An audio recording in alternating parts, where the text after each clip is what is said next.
بسم اللہ الرحمن الرحیم۔ السلام علیکم۔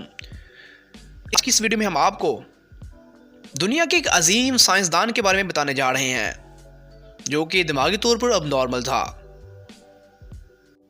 ناظرین، آج ہم جس دور میں جی رہے ہیں اسے بلا شبہ سائنس اور ٹیکنالوجی کے عروج کا دور کہا جا سکتا ہے۔ محض 100 سال کے عرصے میں انسانی زندگی میں انفارمیشن ٹیکنالوجی اور آرٹیفیشل انٹیلیجنس مصنوعی ذہانت نے ایک انقلاب برپا کر دیا ہے جس کا صحرا لاتعداد شخصیات کے سر ہے، مگر ان میں سے کچھ افراد ایسے بھی تھے جو اپنی بے پناہ صلاحیتوں کی بدولت تاریخ میں ہمیشہ کے لیے امر ہو گئے۔ صرف ایک صدی پیچھے مڑ کر دیکھیں تو ہمیں سائنس کے افق پر افراگ پیشانی، بڑی بڑی آنکھوں اور بکھرے بالوں کے ساتھ ایک پرکشش شخص چھپا ہوا نظر آئے گا جس کے ہاتھوں سائنس میں جدت رازی اور تحقیق و تحلیل کا بنیادی ماحول ڈھانچہ تشکیل پایا، جس کے قوانین اور دریافتوں کی اب یعنی 100 سال بعد بھی جدید ترین ٹیکنالوجی سے تصدیق ہو رہی ہے۔ یقیناً وہ غیر معمولی ذہانت اور بے پناہ صلاحیتوں کا حامل سائنسدان البرٹ آئنسٹائن ہے، جس کا نام ہی ذہانت اور قابلیت کا استعارہ ہے۔ البرٹ آئنسٹائن کی زندگی آغاز سے ہی غیر معمولی اور کسی کو سمجھ میں نہ آنے والی رہی ہے۔ ان کا جب جنم ہوا اور پھر جب تھوڑے بڑے ہوئے تب سے ہی وہ سب کے لیے مما بنے ہوئے تھے، یہاں تک کہ ان کے والدین بھی انہیں سمجھ نہیں پاتے تھے۔ ناظرین، 20ویں صدی کے سب سے بڑے طبیعیات دان آئنسٹائن کا نظریہ اضافت وہ ستون ہے جس پر جدید فزکس کی پوری عمارت کھڑی ہے۔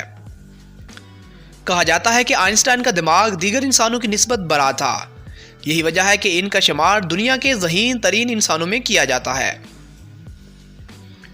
تاہم وہ کیا چیز ہے جس نے آئنسٹائن کو دنیا کا عظیم سائنسدان بنایا؟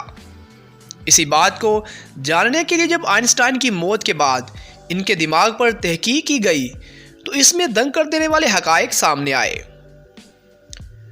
ناظرین، آئنسٹائن سن 1955 کی ایک صبح 76 سال کی عمر میں اس دنیا سے رخصت ہو گئے۔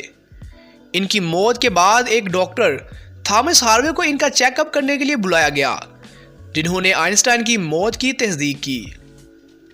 گو کہ آئنسٹائن نے اپنی زندگی میں کہہ دیا تھا کہ ان کی موت کے بعد انہیں دفن کیا جائے اور ان کا جسم سائنسدانوں کو مفتی تجربات کے لیے نہ دیا جائے۔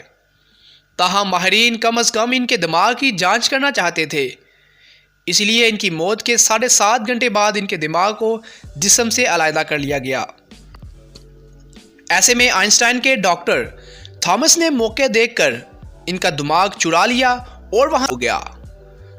تھامس نے اس عظیم دماغ کو 240 ٹکڑوں میں کاٹ کر مختلف جارز میں ڈال دیا اور اسے 40 برس تک اپنے گھر کے تہہ خانے میں چھپائے رکھا۔ بلاخر 40 برس بعد تھامس اس دماغ کو منظر عام پر لے آیا اور تحقیق کے لیے اسے سائنسدانوں کے حوالے کر دیا۔ سائنسدانوں نے اس دماغ کی جانچ پڑتال کی تو نہایت حیرت انگیز نتائج سامنے آئے۔ ماہرین نے دیکھا کہ آئنسٹائن کے دماغ کی ایک جلی پیراسٹل اور پرکیولم غائب تھی۔